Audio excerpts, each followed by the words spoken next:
You're listening to the Life Coaching Secrets Podcast, episode 245.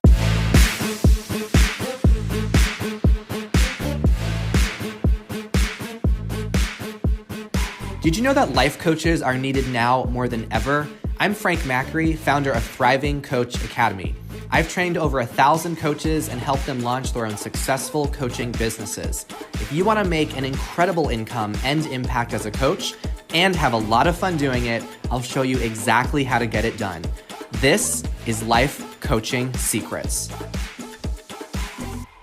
What's up, coaches? In this episode, I'm going to talk about why people believe things that do not serve them. So why do we believe things that hurt us? Why do we hold on to painful rules, narratives, and all of these other thoughts when there's no evidence that they're even true?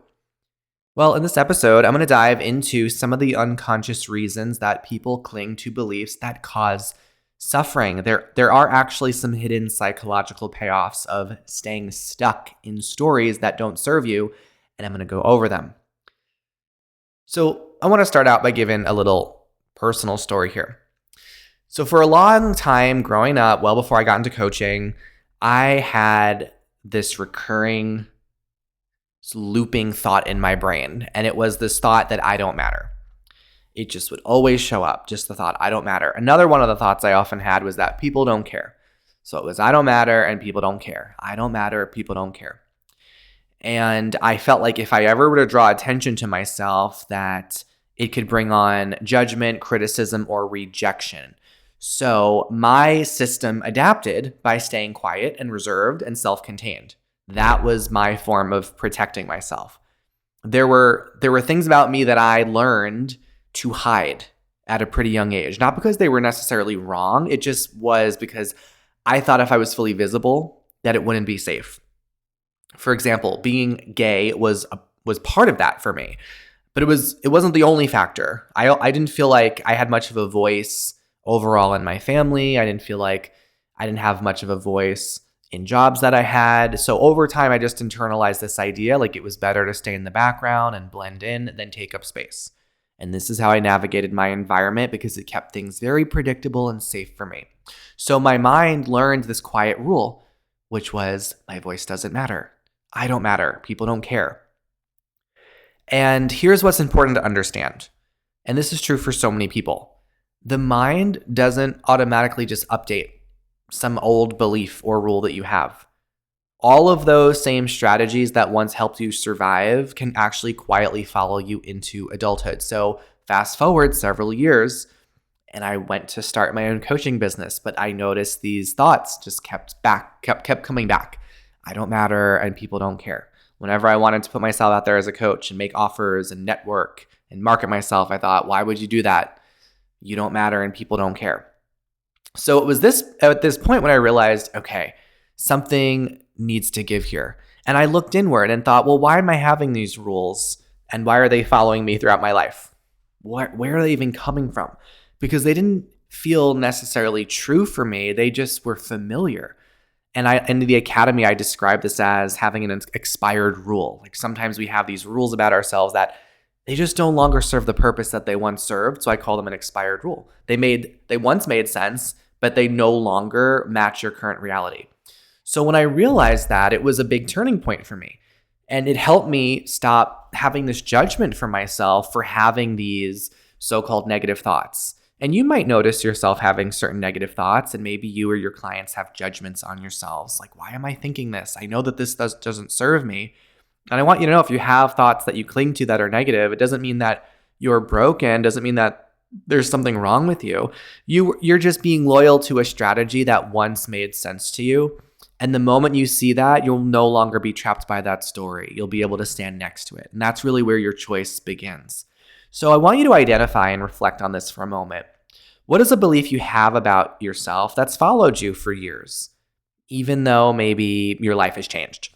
What's still a heavy, draining belief about yourself that maybe you know has kept you kind of within, kept you small? And it's this thought or belief has followed you for years. It might be the thought that you're not good enough or that you don't matter or that you're too much. Maybe it's thoughts about putting yourself out there, like if you take up space, you'll be judged, or it's just safer to play small. Maybe it's thoughts about pursuing your dreams, like, oh, don't bother trying because you'll just fail. Maybe when it comes to dating or love and relationships, you might have this negative rule or thought that you are not lovable, or you don't deserve love, or that people don't really care about you. Now, as coaches, it's really important to understand why people sometimes cling to negative thoughts, because if you don't understand this, you'll unintentionally work against your client's nervous system. You'll just think, oh, let's just reframe this thought, or let's just slap on a positive affirmation, which is such surface level coaching, and it often backfires. So when a coach is able to understand that there is actually a purpose for painful narratives, then you will coach way more effectively. You're not just going to try to rip away beliefs from your client. Instead, you're going to get more curious and slow down and recognize that when a client is letting go of a thought, that is a form of uncertainty for them. And that could be perceived as like danger to a client. So this is why coaching, at least impactful, powerful coaching, is way more than about just putting a positive thought in place of a negative thought, right? When you can understand what I'm talking about here, it'll help you create more of a safety around uncertainty that your clients experience. And this is why in Thriving Coach Academy, we go deeper into this in our advanced training. A lot of our students nowadays, they have some basic understanding of like foundational coaching tools, but I think it's when we get to our advanced coaching tools that concepts like I'm talking about here really shine and really allow you to step into the powerful coach you know you're born to be. So what are the reasons that people cling to negative thoughts? There are two main reasons, and those reasons are familiarity and protection. There are other reasons, but those are the most common, the ones that I want to just address for this episode.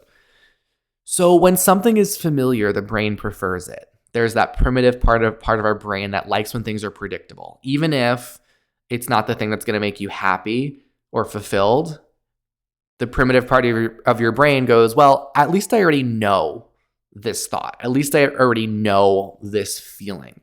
And the brain could prefer that because it recognizes it, even if it hurts, over risking an unknown. Like, ooh, even though this new thought could be really positive, it's still unknown. And therefore, there's still a little bit of fear with it. It's one of the biggest reasons why people cling to negative thoughts. It's because the familiar pain feels safer than the unfamiliar possibility. I'll say that one more time. The familiar pain sometimes feels safer than the unfamiliar possibility. Okay? Survival is about predictability. And when a thought hurts, even if it's familiar, the mind at least knows how to navigate it. If you let go of that thought, it's like, oh, this is scary. And the brain thinks that it registers that uncertainty as risk. So for example, let's say that somebody is looking for love and they're dating, but they're not really going on dates or putting themselves out there. They keep holding back because they just think, I'm going to get rejected anyway, so why bother? Right? That's obviously a thought that is painful to cling to, but even though it's a thought, it creates a hurtful thought. It creates a predictable story because the person thinks, well, I know how this is going to end. If they let go of that thought, I'll always be rejected. Then they face something scarier, which is, wow, what if I actually put myself out there? Then what could possibly happen? Right? There's an unknown there. What if I actually succeed and find love and I don't know who I'm going to be then or what's going to happen in my life then? So the painful belief of you'll always be rejected, it feels grounding and it just gives the mind something solid to hold on to. And we see this happen all the time in real life. People stay in unfulfilling relationships because at least they know the rules. At least they know how to play that game. Or people avoid going after their dreams because they think, you know what? It's just safer to stay where I am. I'm just not cut out for that. I'm just not going to be successful. So it's a lot safer to stay in that comfort zone than find out what you're actually capable of. And when you've thought something so many times, it starts to feel true. The thing about your brain is it's not evaluating your thoughts every day based on accuracy. Wouldn't it be amazing if your brain could look at every thought it had about yourself and go, wait a second, that's no longer true anymore. Wait a second, we don't need that anymore. The brain is just evaluating thoughts based on familiarity. So the more a thought is repeated, the more efficiently the brain fires that neural pathway and the more normal that thought feels. And this is why coaching is so effective, because it really is a way to slow down your thinking and have a professional coach reflect back and say, wait a second, how true is this thought that you're having? Let's look at it. Let's see what else could be true. When we're not in the space of another professional to explore our thoughts, then our brain is just continuing to fire off the same thoughts over and over just because they're familiar, not because they're necessarily accurate. And those repeated thoughts just become default, right? And sometimes people think, well, that's just who I am. That's just who my personality is. I'm just not someone who is confident. I'm just not the type of person who is in fulfilling relationships or is happy in their career. It's not because it's true. It's just because these are thoughts that have been rehearsed for years. So the brain just recognizes them and goes, okay, that's what we're going to keep, instead of thinking, wait a second, how true is this really? The other part of this too is a familiar thought. It's kind of effortless to think because it's automatic. There's not much conscious choice you put into it. But when you have a new thought, something that's more empowering, it actually feels very awkward. It might even feel fake at first, not because it's a wrong thought, but because it's just unfamiliar. So when I am connecting with our new students in Thriving Coach Academy and they are getting all excited about growing and launching their businesses, I introduce them to new thoughts like your clients are already waiting for you. And sometimes they go, wait a second, is that really true? It's so awkward to really believe that clients are already waiting for me. And it's because up until then, they were thinking that they'll probably fail or they won't attract any clients because that was just an already rehearsed familiar thought. It wasn't because it was accurate or true. It was just familiar. And the new thoughts like your clients are already waiting for you or your success is inevitable, which is another great thought to have. It's not that that thought is inaccurate. It's just that it's new. So therefore it feels unnatural, even though it can totally be realistic for you, right? If we were just to repeat the same exact thoughts, we would have the same exact life. You wouldn't actually grow, evolve, or have any form of fulfillment in your life. So you need to invite new thoughts in. You need to allow unnatural, weird feeling thoughts in order to move your life forward.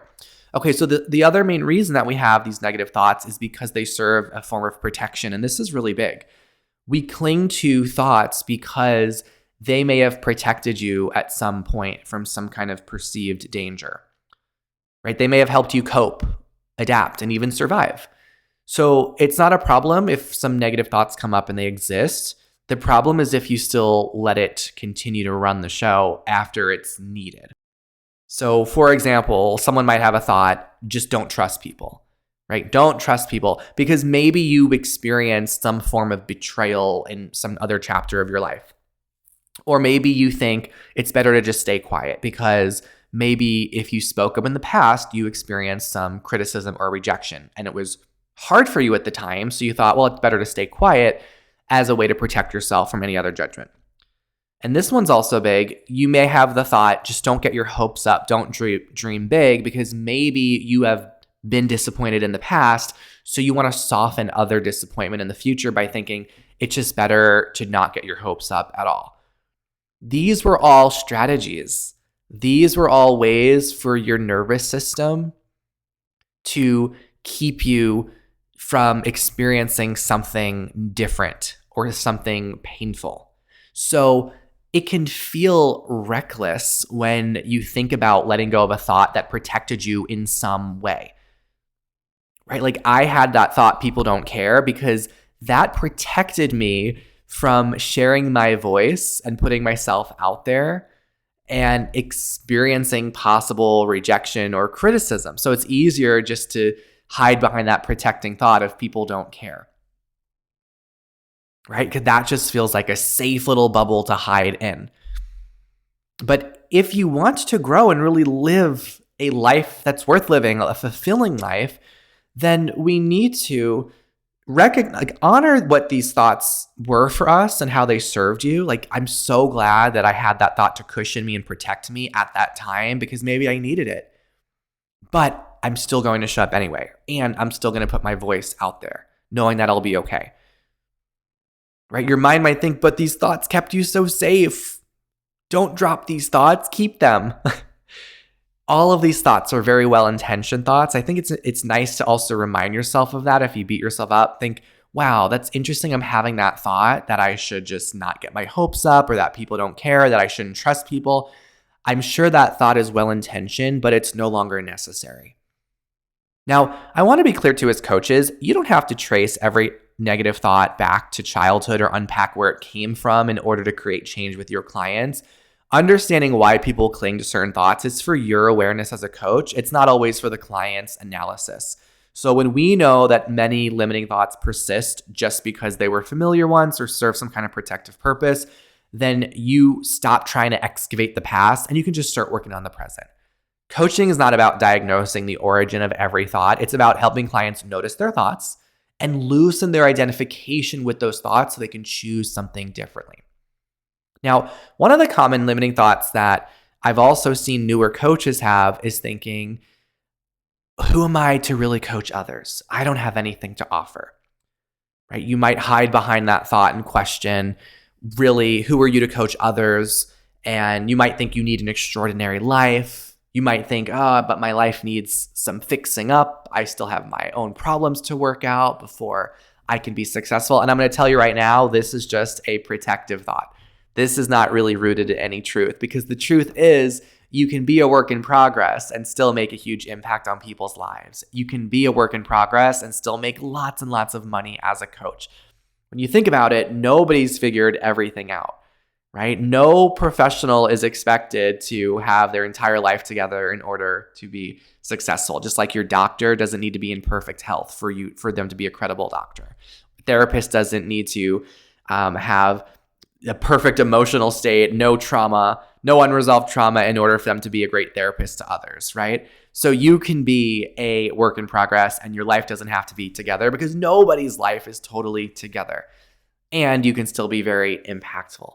So what happens when you loosen your identification with a thought telling you that your life has to be so perfect, right? It's going to be scary when you try on the thought I just shared with you, which is that you can be a work in progress and still make an impact, right?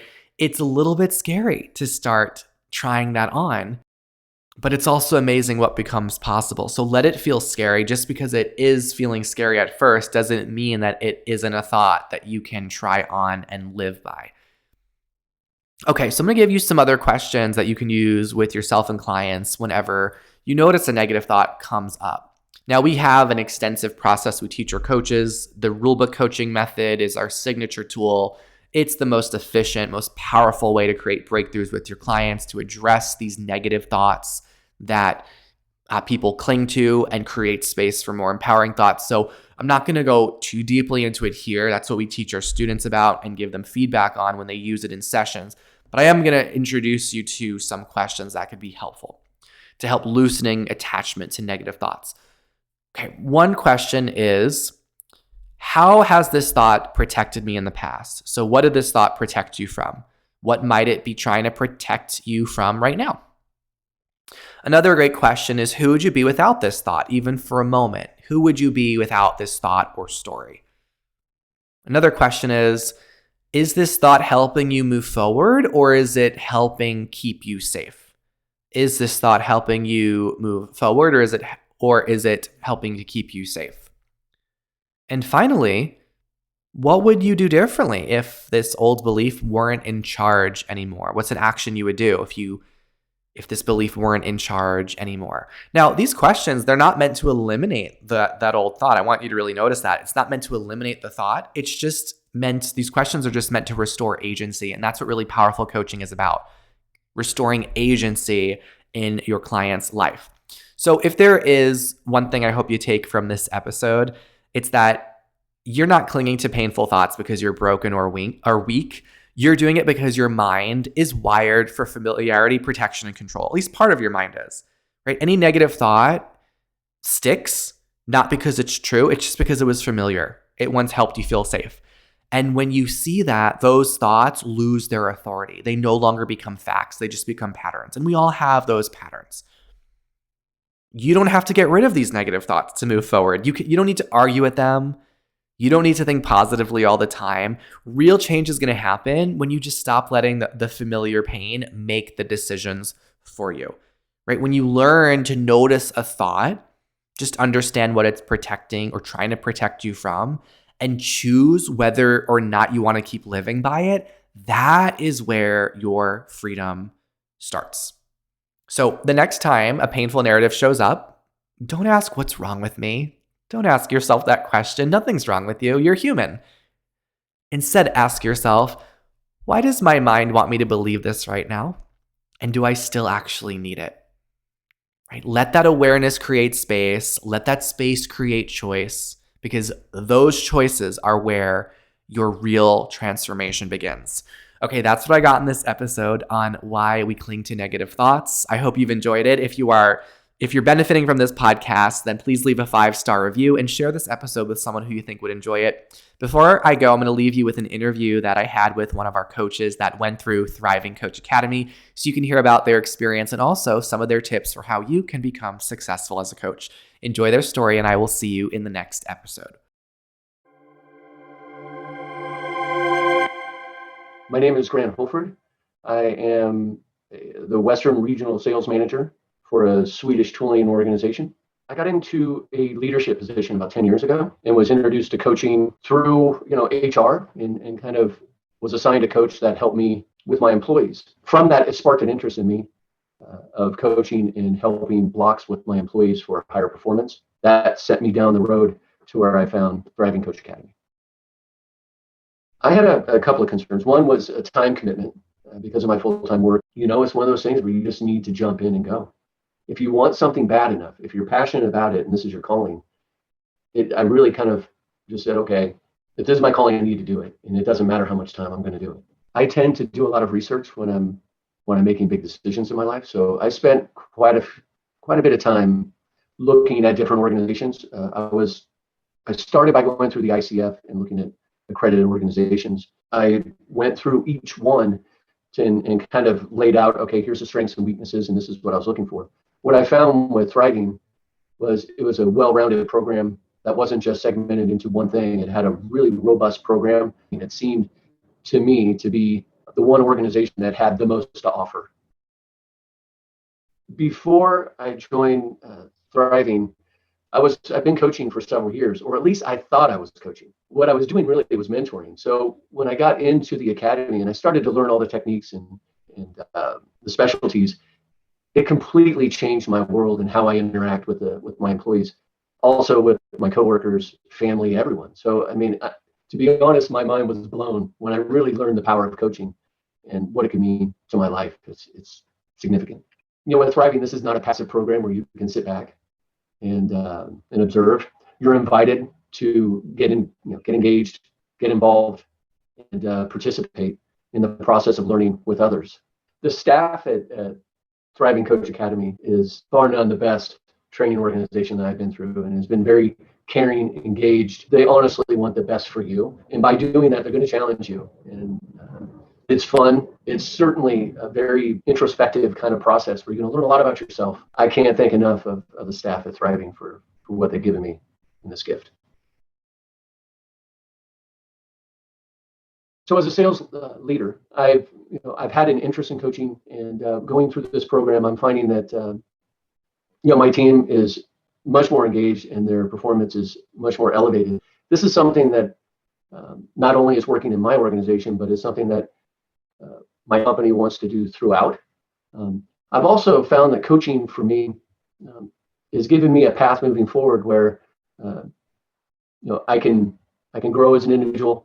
I can grow within this organization. I also have a future of being a coach full-time within this company, or the possibility of expanding my own personal business in the future as a side hustle or as a career. So the personal changes that I've recognized is that my listening skills and connection with the people is through the roof. I feel like I am more connected with everyone that I come in contact with on a daily basis. So that has really been transformational for me.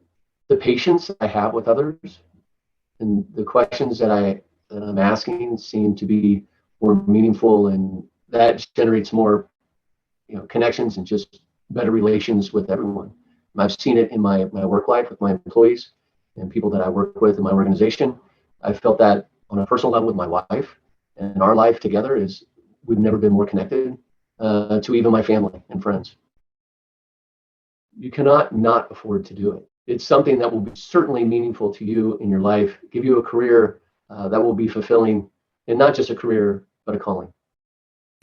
Hey, would you like access to powerful coaching tools you can use on yourself and clients right away? For being a listener of the podcast, I'm giving you a VIP guest pass to get a sneak peek into my coach training program. Inside, you'll learn our coaches' secret tool they use to transform their clients' lives. And you'll also get a training on how to launch a coaching business. Just head over to www.thrivingcoachacademy.com/VIP to get started. I'll see you on the inside.